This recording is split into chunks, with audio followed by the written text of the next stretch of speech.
What I miss? Let's find out.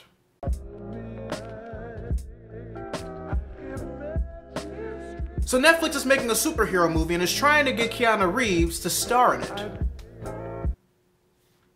Alright, I'm interested. What else you got? Okay, so the director in question is old dude who directed Dope.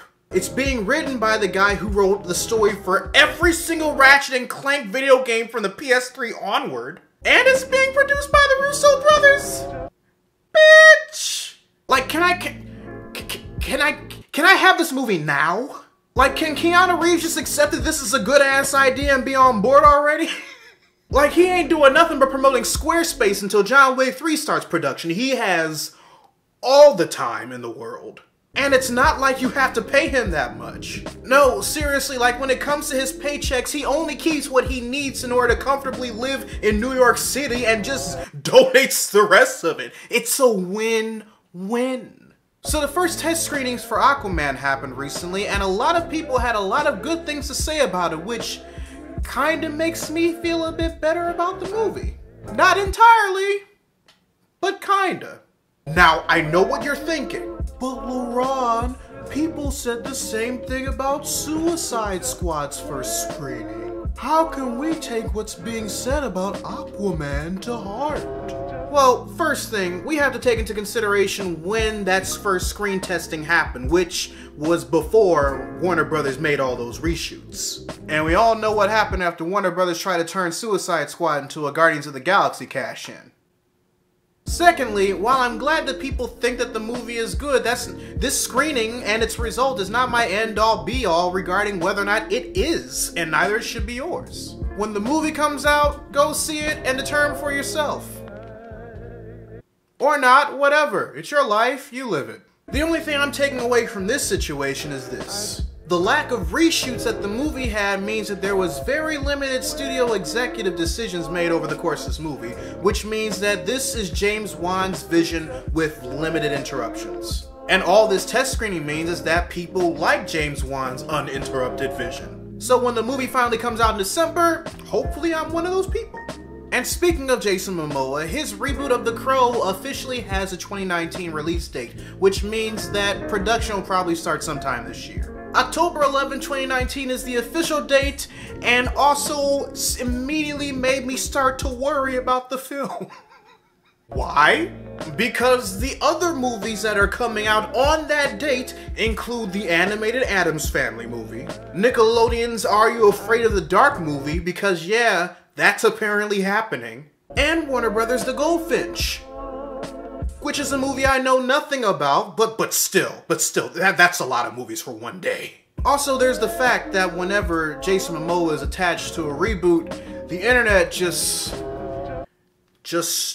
loves to destroy it. So I don't know. Hopefully, it won't get lost in the sea of other movies that are coming out on this day. I also hope that it's good. Mostly because it's The Crow, and it has a big pair of shoes to fucking fill. And since we're on the topic of reboots, apparently they're remaking Zorro. Kinda.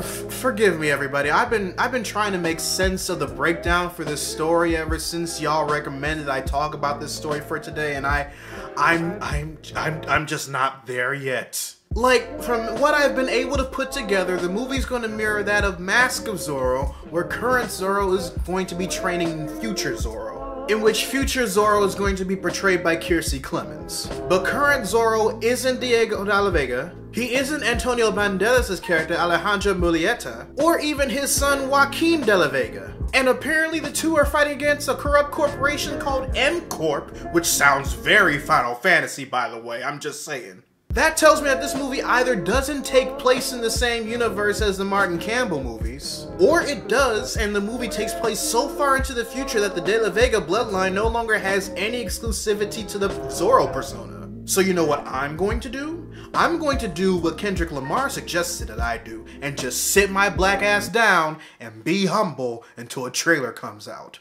That way, my brain won't have to hurt while I'm trying to figure this shit out, and my inevitable disappointment in the movie will be genuine. And the last reboot that I'm going to be talking about today is the one for Highlander.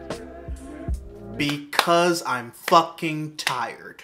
So being a huge fan of the Christopher Lambert movie, there's a lot about this reboot that I like. The guy who directed the John Wick movies is directing it, and the guy who co-created the TV series Colony is writing it. Even Lionsgate had nice things to say about it. We finally got a screenplay that we're happy with.